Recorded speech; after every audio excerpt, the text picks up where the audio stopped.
آیت الکرسی اس کے بارے میں ہم ماشاءاللہ پہلے تعمیل دین میں کئی مرتبہ بڑی ڈیٹیل سے پڑھ چکے، اور آپ میں اکثر لوگ یہ پڑھ چکے ہوں گے، پھر مختلف مقامات پہ ویسے بھی اس کا بیان بھی ہو چکا۔ تو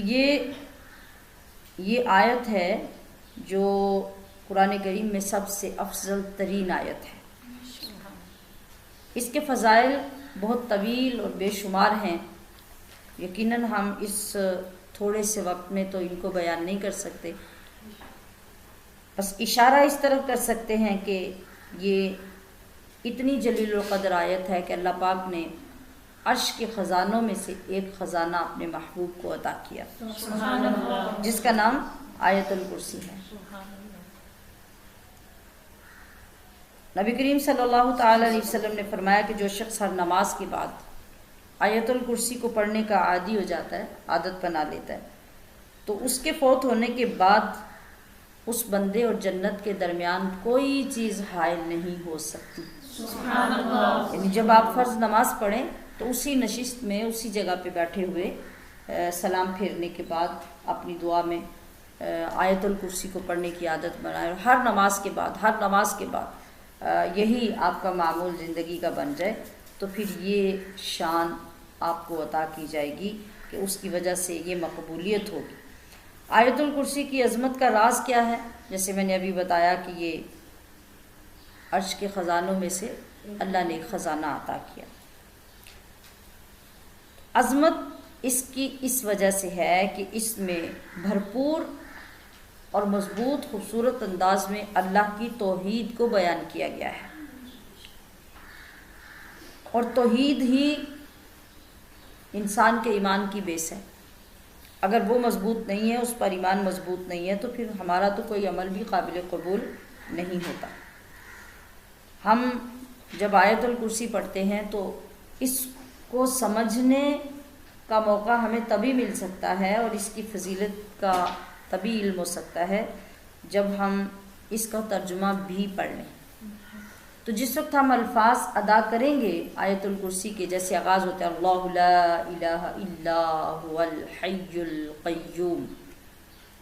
تو ان الفاظ پہ غور کریں گے تو آپ کو پتہ چلے گا کہ اللہ کی شان کیا ہے، اور بندوں کے ساتھ اس کا تعلق کیا ہے، بندوں کی حفاظت کیسے فرماتا ہے، ہر لمحہ بندوں کے اوپر اس کے کرم کا سایہ کیسے ہوتا ہے، اور ہر کمزوری میں بھی بندے کو قائم کیسے رکھتا ہے، پھر زمین و آسمان اور ان کے اندر بسنے والی مخلوقات کی حفاظت وہ کیسے کرتا ہے، پھر وہ ایسی حفاظت کرتا ہے کہ کبھی وہ تھکتا نہیں ہے، کبھی اسے اونگ نہیں آتی، کبھی اسے نیند نہیں آتی۔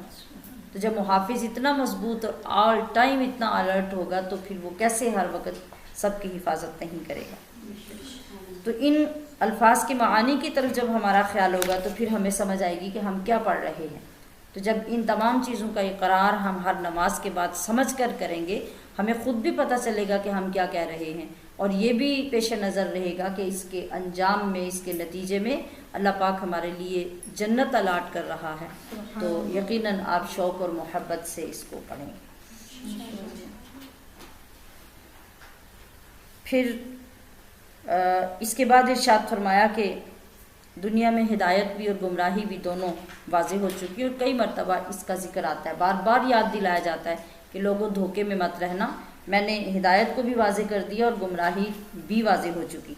لہٰذا دین اسلام کو قبول کرنے کے لیے اب نہ زبردستی کی ضرورت ہے نہ جبر کی ضرورت ہے۔ دیکھیں نا، دو چیزیں آپ کو دینے والا دیتا ہے، سامنے رکھتا ہے، اور وہ کہتا ہے کہ بھئی اس کی یہ خصلتیں ہیں، اس کی یہ خصلتیں ہیں، اس کے اندر یہ کمزوری ہے، اس کے اندر یہ اچھائی ہے، وہ سب چیزیں بیان کر دیتا ہے اور پھر سامنے رکھ کے چھوڑ دیتا ہے کہ اب چوائس آپ کی ہے، اب آپ کی مرضی ہے کہ آپ اس کو پسند کریں، اس کو پسند کریں۔ تو پھر آپ کیا کرتے ہیں؟ پھر آپ خود انتخاب کرتے ہیں، آپ کی ثوابدید پہ ہوتا ہے، آپ کی پسند پہ ہوتا ہے کہ اب آپ نے کس کو منتخب کیا، جبکہ ساری چیزیں تو آپ کے سامنے رکھ دی گئیں، کھول کر بتا دی گئیں۔ تو اللہ تبارک و تعالیٰ نے انبیاء کرام کو بھیج کر، اپنے کلام بھیج کر، اپنی کتابیں بھیج کر ہدایت کا ایک ایک گوشہ کھول کر بیان کر دیا، اور گمراہی ظاہری بات ہے جو اس کے اگینسٹ ہے وہ گمراہی ہے، وہ برائی ہے، وہ بھی واضح ہو گئی۔ تو پھر اب ضرورت نہیں ہے کہ زبردستی کسی کو دین کے ساتھ جوڑا جائے، کسی پہ جبر کیا جائے، اب اس کی ضرورت نہیں ہے۔ اللہ پاک فرما رہا ہے کہ جب سب چیزیں واضح ہو گئی ہیں اور اب تمہارے اپنے اوپر ہے کہ تم باطل قوتوں سے بغاوت کر کے اللہ کے وفادار بنتے ہو، تو اگر تم ایسے بن گئے تو پھر تم نے ایسی مضبوط کڑی کو تھام لیا جو کبھی ٹوٹنے والی نہیں ہے۔ البتہ یہ بھی یاد رکھ لو کہ ایمان لانے کے لیے جبر تو نہیں ہے، زبردستی تو نہیں ہے، لیکن اللہ تعالیٰ ایمان والوں کا دوست ہے، اور پھر وہ دوستی کا حق کیسے ادا کرتا ہے کہ انہیں کفر کی ظلمتوں سے یعنی اندھیریوں سے ایمان کے نور کی طرف بلاتا ہے۔ سبحان اللہ، سبحان اللہ۔ اور جو کافر ہیں، جو گمراہی کی طرف چلتے ہیں، ان کے دوست طاغوت ہیں یعنی شیطان، باطل قوتیں۔ وہ کیا کرتی ہیں؟